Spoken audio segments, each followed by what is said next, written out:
메시지 성경 모세오경. 일반적으로 모세오경으로 알려진 성경의 처음 5책은 수세기에 걸쳐 엄청난 건의와 위험을 인정받아 왔다. 그 책들은 오랜 세월 동안 실로 방대한 분량의 읽기와 쓰기, 연구와 기도, 가르침과 설교의 재료가 되었으며 지금도 그러하다. 이 5책의 주된 관심사는 하나님이다. 이 5책이 권위와 위엄을 자랑하는 것은 그 때문이다. 그러나 이 5책은 하나님께만 관심을 기울이는 것이 아니라 우리에게도 관심을 기울인다. 이 5책이 인간의 평범하고 강렬한 관심을 끄는 것은 그 때문이다. 우리는 하늘과 땅에서 무슨 일이 일어나고 있는지 알고 싶어 한다. 또 그 일들과 조화를 이루려면 어떻게 해야 하는지 알고 싶어 한다. 우리는 그것을 놓치고 싶지 않다.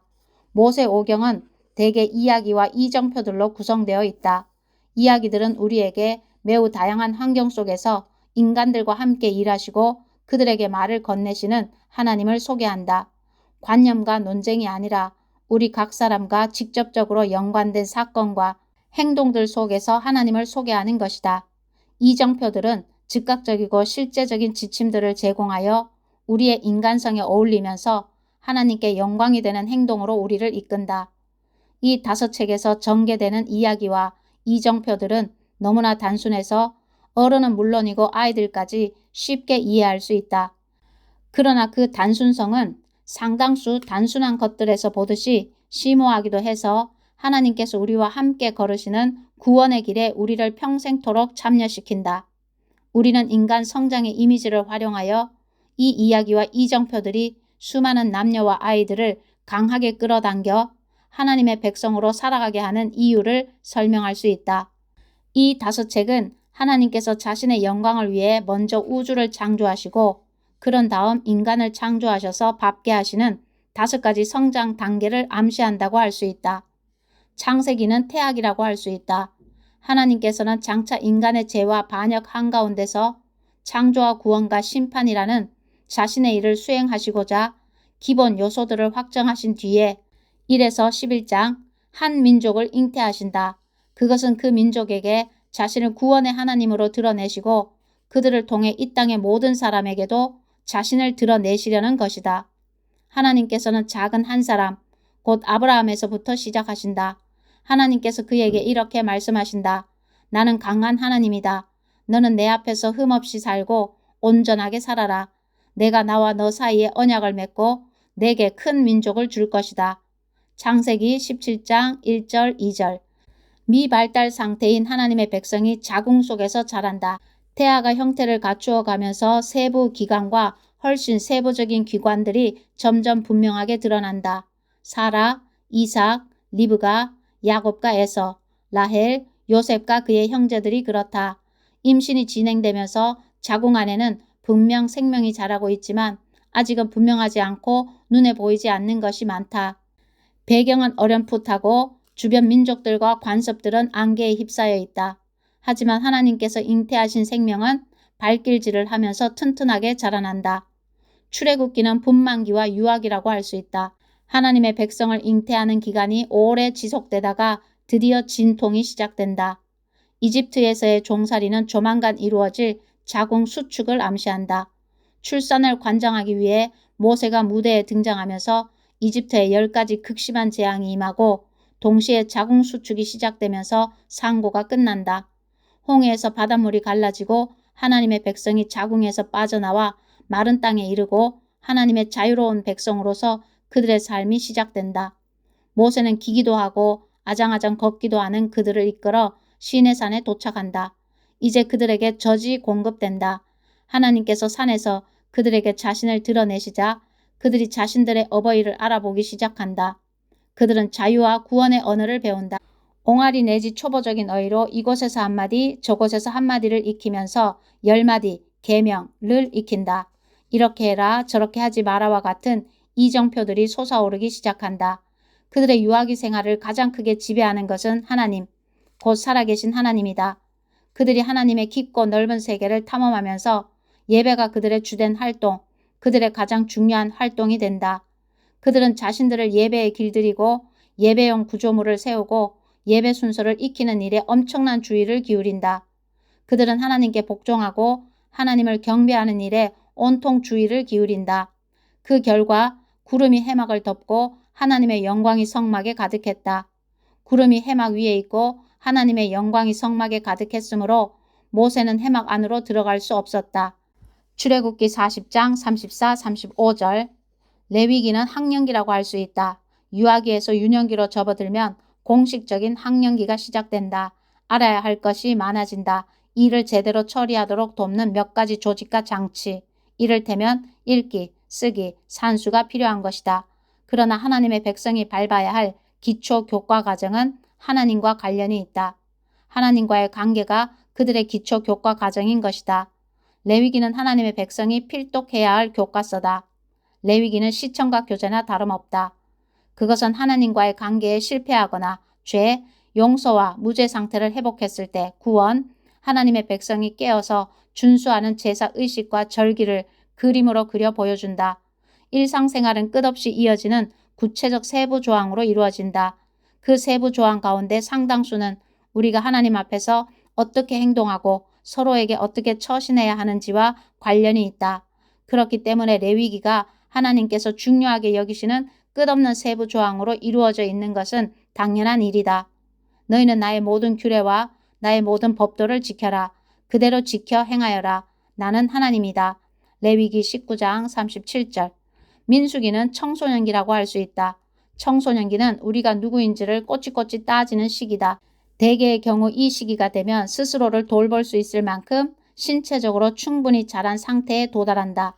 분명 어느 정도 한계가 있기는 하지만 정신적으로도 스스로 사고할 수 있을 만큼 충분히 발달한 상태가 된다. 우리는 자신이 단순히 부모의 연장선도 아니고 우리 시대 문화를 반영하는 거울상도 아니라는 것을 깨닫는다. 그러면 우리는 누구인가? 특히 하나님의 백성으로서 우리는 누구인가? 민수기에 등장하는 하나님의 백성은 처음으로 독립적으로 행동하고 사고하기 시작하면서 불가피하게 실수를 연발한다. 그들의 두드러진 실수 가운데 하나가 반역이다. 그들은 자신들의 하나밖에 없는 정체성을 실험한답시고 부모 세대 및 그 문화와 관계 맺기를 거부한다. 그것은 자기 자신을 잃지 않으려고 동원하는 가장 쉽고도 가장 저속한 방법이다. 그러나 사실 그런 자신에게는 딱히 이렇다 단언할 만한 것이 많지 않다. 성숙은 우리가 태아기와 분만기, 유아기와 학령기를 거치면서 습득한 것을 잘라냄으로써 이루어지는 것이 아니라 통합함으로써 이루어진다. 하나님의 백성은 거의 40년 가까운 대단히 긴 청소년기를 광야에서 보낸다. 신명기는 성인기라고 할 수 있다. 성숙한 삶은 종합작용으로 이루어진다. 성장은 기나긴 과정이다. 그리고 하나님 안에서 성장하는 데는 참으로 오랜 시간이 걸린다. 태아기를 꽉 채우고 홍해 바닷가에서 태어난 하나님의 백성은 광야에서 40년 세월을 보내면서 모세의 인도와 지휘와 양육과 보호를 받으며 하나님의 계시 장소인 시내산으로 나아가 가르침과 지도와 훈련과 은혜를 받는다. 이제 그들은 새 땅, 곧 약속의 땅에서 자유로우면서도 순종하는 사람들로 살아갈 채비를 갖춘 상태다. 그들은 성인기에 돌입할 채비, 겉은 물론이고 속까지 성인이 될 채비를, 자유로운 백성, 거룩한 백성으로 살아갈 채비를 갖추었다. 그들을 자유로운 백성으로 만들어주신 분도 하나님이시고 그들을 거룩한 백성으로 변화시켜 주신 분도 하나님이시다. 그들은 우리와 마찬가지로 갈 길이 멀지만 성숙의 온갖 조건을 이미 갖춘 상태다. 신명기는 하나님의 백성이 되는 전 과정을 요약하여 설교와 노래와 축복으로 표현해낸다. 신명기의 가장 강력한 핵심어는 사랑이다. 모세는 이스라엘 백성에게 이렇게 말한다. 여러분의 하나님을 전심으로 사랑하십시오. 여러분의 전부를 다해 여러분이 가진 전부를 다 드려 그분을 사랑하십시오. 신명기 6장 5절. 사랑은 인간의 가장 특징적이고 가장 종합적인 행위다. 우리는 사랑할 때 가장 우리다워진다. 우리는 사랑할 때 가장 하나님의 백성다워진다. 그러나 사랑은 사전에서 정의하는 추상적인 단어가 아니다. 성숙한 사랑을 하려면 이 구원과 자유의 세계에서 살고 이 구원과 자유의 세계를 이해하고 이 구원과 자유의 세계로 들어가야 한다. 그리고 이야기들 속에서 우리 자신을 발견하고 이정표들을 가까이 하며 따르고 예배 생활을 익히고 우리의 독특한 정체성, 곧 우리가 하나님의 백성으로서 사랑하는 것임을 깨달아야 한다. 성경에서 모세오경은 이어지는 61권의 책의 기초라고 할 수 있다. 그러나 그것은 완전한 건물이 아니라 그 건물을 미리 내다본 것이다. 말하자면 장차 이루어질 일을 위해 도덕적으로 정교한 토대를 제공한 것이다. 이어지는 각 권의 책은 하나님의 백성이 되는 것과 관련된 메시아적 구원의 몇몇 양상을 포착하고 발전시킨다. 하지만 그 일은 언제나 이 기초, 모세오경 위에서 행해진다. 이야기와 이정표들로 이루어진 이 기초는 견고하고 지속적인 것임이 입증되었다. 하나님의 이름을 우리말로 옮길 때 이스라엘 자손과 그 이웃 민족들이 구약 성경의 히브리어 원문에서 사용했던 신의 총칭을 하나님 혹은 신로 번역했다. 하지만 불타는 떨기나무에서 모세에게 나타나신 하나님의 유일무이한 인격적 이름 출애굽기 3장 13, 14절은 하나님으로 번역했다. 초기 유대인 공동체는 그 유일무이한 이름 대신 주라는 단어를 사용했다. 그것은 경외심, 우리의 입술은 그 이름을 담을 자격이 없다과 조심하는 마음, 하나님의 이름을 함부로 불러 무심코 불경죄를 저지르는 일이 없게 하려는 마음에서 우러난 행동이었다. 그리고 대부분의 성경 번역자들이 지금도 그러한 관례를 따르고 있다. 창세기 머릿말. 가장 먼저 하나님이 계신다. 하나님은 삶을 주관하신다. 하나님은 삶의 기초이시다. 하나님이 그 어떤 것보다 우선이라는 의식이 없다면 우리는 어느 것 하나 똑바로 이해할 수 없다. 삶을 바로 이해할 수 없을 뿐 아니라 삶을 제대로 살아갈 수도 없다. 하나님은 가장자리에만 계신 분이 아니고 선택사항 중 하나이신 분도 아니며 주말에만 뵙는 분도 아니다. 하나님은 중심과 주변 어디에나 계신 분이며 처음이요 마지막이신 분이다. 오직 하나님, 하나님, 하나님이다. 창세기는 우리가 이 하나님과 바른 관계에서 시작할 수 있게 해준다. 모든 것의 시작은 이러하다. 하나님께서 창세기 1장 1절 창세기를 읽다 보면 하나님께서 만드시고 채우시는 현실을 의식하게 된다. 창세기는 우리 삶을 정확하게 이해하고 말할 수 있도록 돕는 언어를 제공한다. 우리가 어디서 와서 어디로 가는지, 우리가 무슨 생각을 하며 무슨 일을 하는지, 우리와 함께 사는 사람들이 누구이며 어떻게 하면 그들과 사이좋게 지낼 수 있는지, 우리가 처한 공경과 끊임없이 찾아오는 축복 등에 대해 빠짐없이 정확하게 말해준다. 창세기는 이 언어를 활용하여 견고하고 참된 기초를 세운다. 우리가 생각하고 행동하고 느끼는 모든 것이 우리가 일생 동안 지어가는 건물에 꼭 필요한 자재가 된다. 우리가 하는 모든 일에는 엄청난 의미가 깃들어 있고 우리의 말과 행동과 기도는 그 하나하나가 하나님 나라라는 거대한 건물을 짓는 일과 연관되어 있다. 그러나 우리가 기초를 세우지는 않는다. 기초는 이미 주어져 있으며 그 기초는 확고한 기반 위에 서 있다. 예수께서는 자신의 가장 유명한 가르침을 끝맺으시면서 인생을 살아가는 두 가지 방법을 말씀해 주셨다. 우리는 모래 위에 집을 지을 수도 있고 바위 위에 지을 수도 있다. 만일 우리가 모래 위에 집을 짓는다면 그 집이 아무리 훌륭하다 해도 맥없이 무너지고 말 것이다. 우리는 이미 확고하게 놓인 터, 곧 바위 위에 집을 짓는다. 창세기는 이 바위에 대한 증언이다. 하나님께서 창조하시고 우리 삶에 개입하시며 은혜로운 심판을 내리시고 믿음으로 살도록 우리를 부르시며 우리와 언약을 맺으신다는 증언이다. 하나님께서 말씀하셨다. 우리가 우리의 형상을 따라 사람을 만들자. 그들로 우리의 본성을 드러내게 하여 그들이 바다의 물고기와 공중의 새와 집 짐승과 온 땅과 땅 위에 사는 온갖 동물을 돌보게 하자. 하나님께서 사람을 창조하시되 하나님을 닮게 창조하시고 하나님의 본성을 드러내게 하셨다. 하나님께서 사람을 남자와 여자로 창조하셨다. 하나님께서 그들에게 복을 주시며 말씀하셨다. 자녀를 낳고 번성하여라.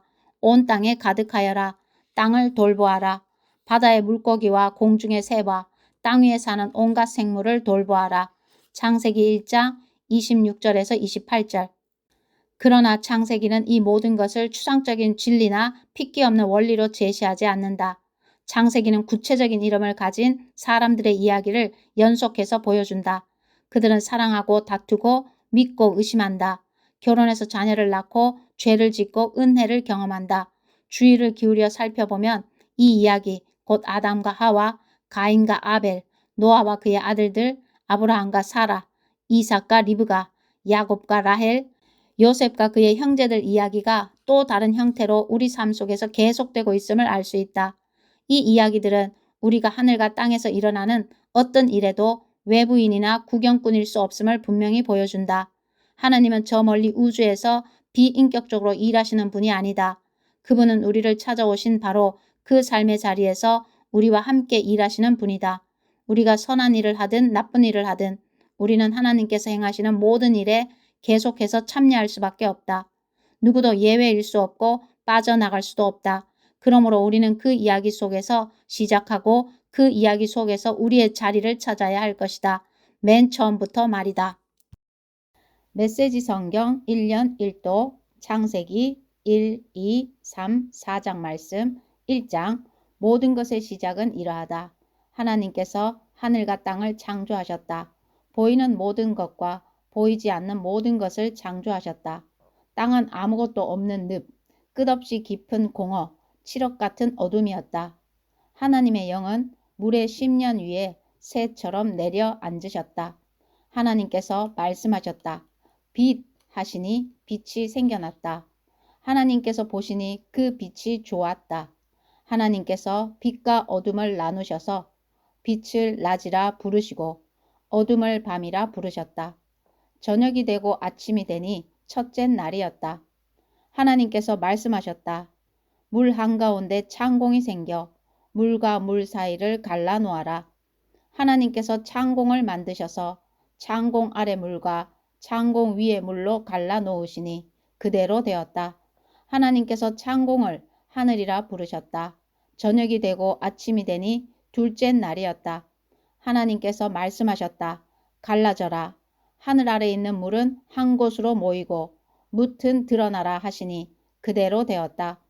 하나님께서 뭇을 땅이라 부르시고 모인 물을 바다라 부르셨다. 하나님께서 보시니 좋았다.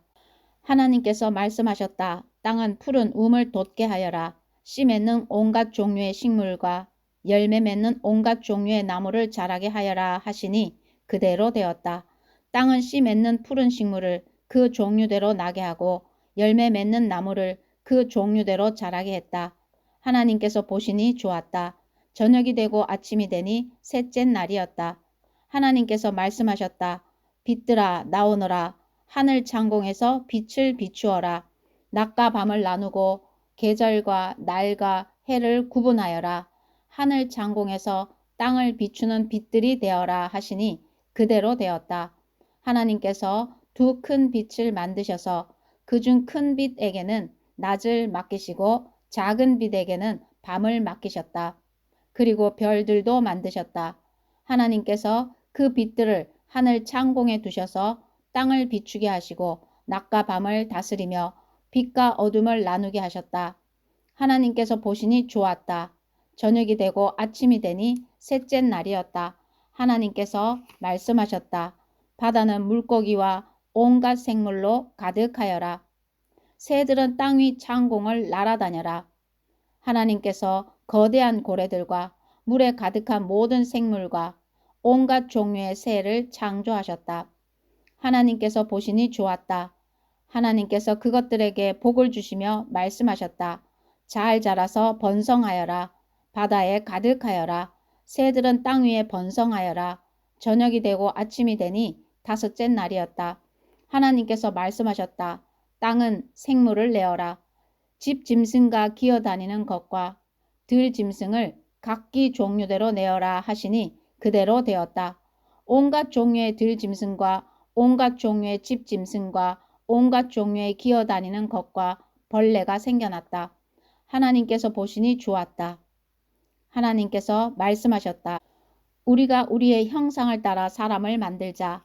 그들로 우리의 본성을 드러내게 하여 그들이 바다의 물고기와 공중의 새와 집 짐승과 온 땅과 땅 위에 사는 온갖 동물을 돌보게 하자. 하나님께서 사람을 창조하시되 하나님을 닮게 창조하시고 하나님의 본성을 드러내게 하셨다. 하나님께서 사람을 남자와 여자로 창조하셨다. 하나님께서 그들에게 복을 주시며 말씀하셨다. 자녀를 낳고 번성하여라. 온 땅에 가득하여라. 땅을 돌보아라. 바다의 물고기와 공중의 새와 땅 위에 사는 온갖 생물을 돌보아라. 하나님께서 말씀하셨다. 내가 땅 위에 있는 씨 맺는 온갖 식물과 열매 맺는 온갖 나무를 너희에게 양식으로 준다. 모든 짐승과 새와 숨쉬고 움직이는 모든 것에게도 땅에서 자라는 것을 양식으로 준다 하시니 그대로 되었다. 하나님께서 손수 만드신 모든 것을 보시니 참으로 좋고 좋았다. 저녁이 되고 아침이 되니 여섯째 날이었다. 2장 하늘과 땅의 모든 것이 빠짐없이 완성되었다. 일곱째 날에 하나님께서 하시던 일을 마치셨다. 일곱째 날에 하나님께서 모든 일을 마치고 쉬셨다. 하나님께서 일곱째 날에 복을 주시고 그날을 거룩한 날로 삼으셨다. 그날에 하나님께서 창조하시던 모든 일을 마치고 쉬셨기 때문이다. 하늘과 땅이 창조될 때 그 모든 것의 시작은 이러했다. 하나님께서 땅과 하늘을 지으시던 때에 땅에는 아직 풀과 나무가 돋아나지 않았다. 하나님께서 땅에 비를 내리지 않으셨고 땅을 일굴 사람도 없었기 때문이다. 땅 속에서 솟아나온 물이 온 땅을 적시고 있었다. 하나님께서 땅의 흙으로 사람을 빚으시고 그 코에 생명의 숨을 불어넣으셨다. 그러자 그 사람이 살아나 생명체가 되었다. 하나님께서 동쪽에 있는 에덴에 동산을 일구시고 만드신 사람을 그곳에 두셨다. 하나님께서는 보기에도 아름답고 먹기에도 좋은 온갖 나무를 그 땅에 자라게 하셨다. 동산 한가운데는 생명나무가 있었고 선과 악을 알게 하는 나무도 있었다. 강 하나가 에덴에서 흘러나와 동산을 적시고 그곳에서 네 줄기로 갈라져 네 강을 이루었다. 첫째 강의 이름은 비손인데 금이 나는 하윌라 온 땅을 두루 돌아 흘렀다. 그 땅에서 나는 금은 질이 좋았다. 그 땅은 향기 나는 송진과 만호 보석이 나는 곳으로도 유명했다. 둘째 강의 이름은 기혼인데 구스 온 땅을 두루 돌아 흘렀다. 셋째 강의 이름은 히데겔인데 아시리아 동쪽으로 흘렀다. 넷째 강의 이름은 유프라테스였다. 하나님께서 사람을 데려다가 에덴 동산에 두시고 땅을 일구며 돌보게 하셨다. 하나님께서 사람에게 명령하셨다. 동산에 있는 모든 나무의 열매는 무엇이든 먹어도 좋다. 그러나 선과 악을 알게 하는 나무의 열매는 먹어서는 안 된다. 그 나무의 열매를 먹는 순간 너는 죽을 것이다. 하나님께서 말씀하셨다. 사람이 혼자 있는 것이 좋지 않으니 내가 그를 도울 짝을 만들어 주어야겠다. 하나님께서 땅의 흙으로 들의 모든 짐승과 공중의 모든 새를 만드셨다. 하나님께서 그것들을 사람에게로 데려가셔서 그가 그것들을 무엇이라 부르는지 보셨다. 그 사람이 생물 하나하나를 일컫는 말이 곧 그 이름이 되었다. 그 사람이 집 짐승과 공중의 새와 들 짐승에게 이름을 붙여주었으나 정작 자신에게 꼭 맞는 짝은 찾지 못했다. 하나님께서 남자를 깊이 잠들게 하셨다. 그가 잠들자 하나님께서 그의 갈빗대 하나를 떼어내고 그 자리를 살로 메우셨다. 하나님께서 남자에게서 떼어낸 갈빗대로 여자를 만드시고 그녀를 남자에게 데려오셨다. 남자가 말했다. 드디어 나타났구나. 내 뼈 중에 뼈, 내 살 중에 살, 남자에게서 나왔으니 여자라고 부르리라. 그러므로 남자는 부모를 떠나 아내를 품에 안고 한 몸이 된다.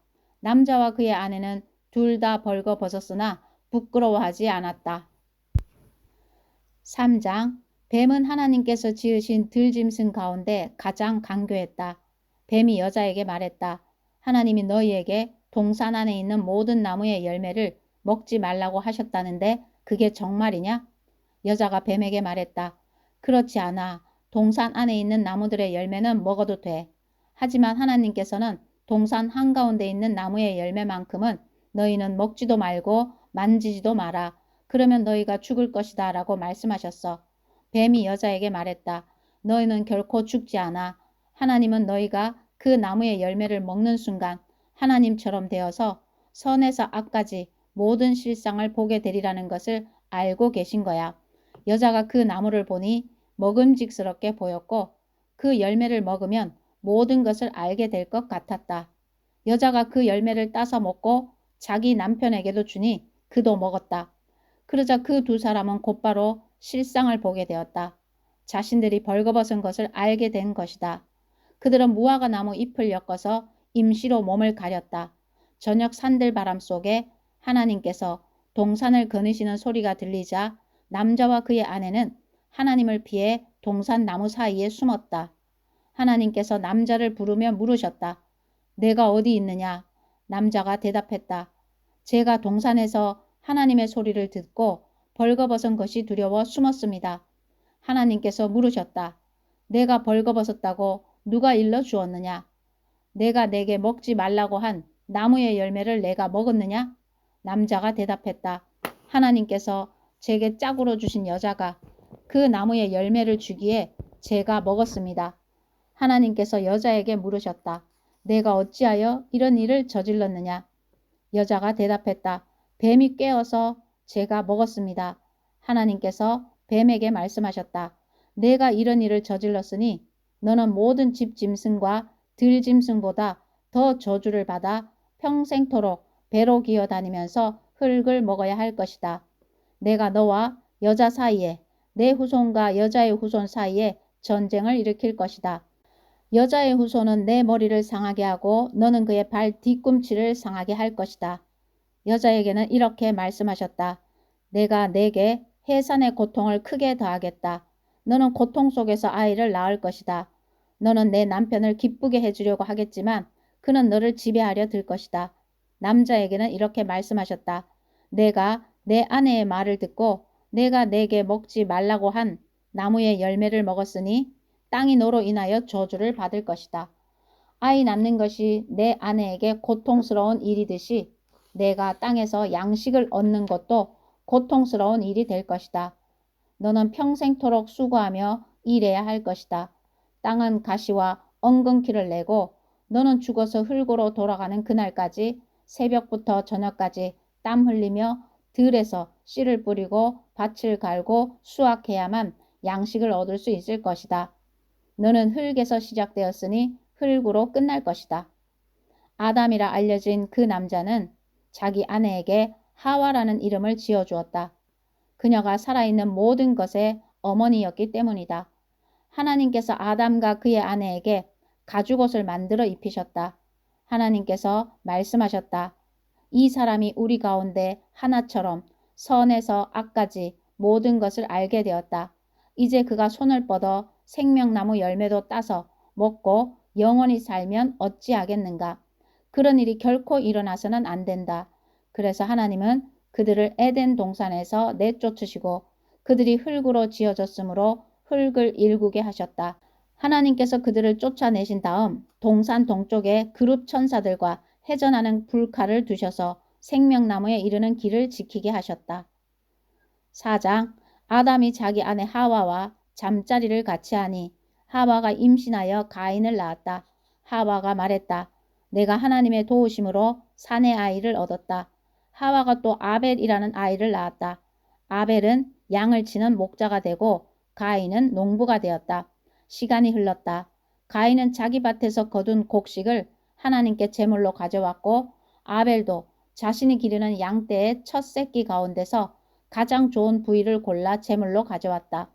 하나님께서 아벨과 그의 제물은 반기셨으나 가인과 그의 제물은 반기지 않으셨다. 가인은 화를 내며 언짢아 했다. 하나님께서 가인에게 말씀하셨다. 어찌하여 화를 내느냐? 언짢아 하는 까닭이 무엇이냐? 내가 잘하면 내가 받아들이지 않겠느냐?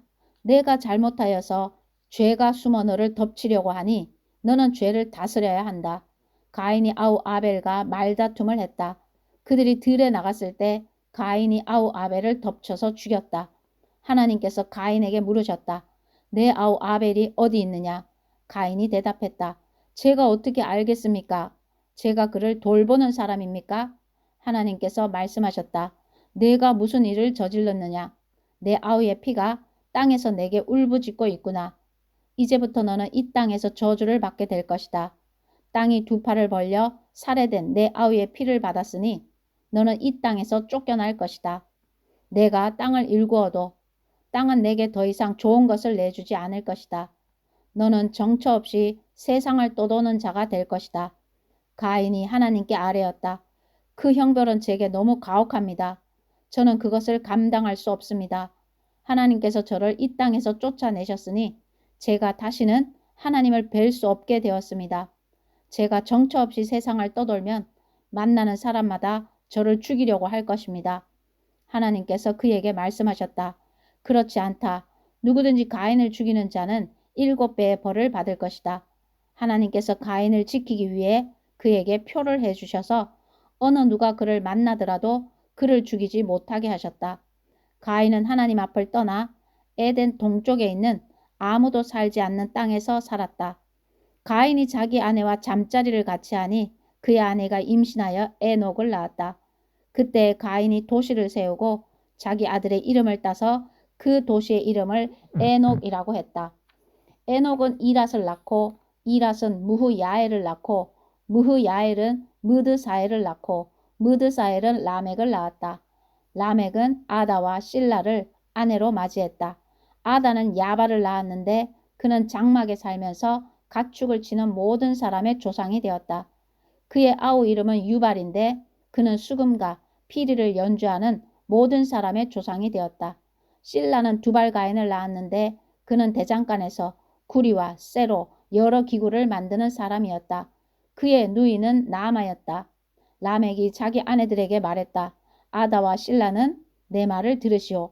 라멕의 아내들이여 내 말에 귀를 기울이시오. 내게 상처를 입힌 남자를 내가 죽였소. 나를 공격한 젊은 남자를 내가 죽였소.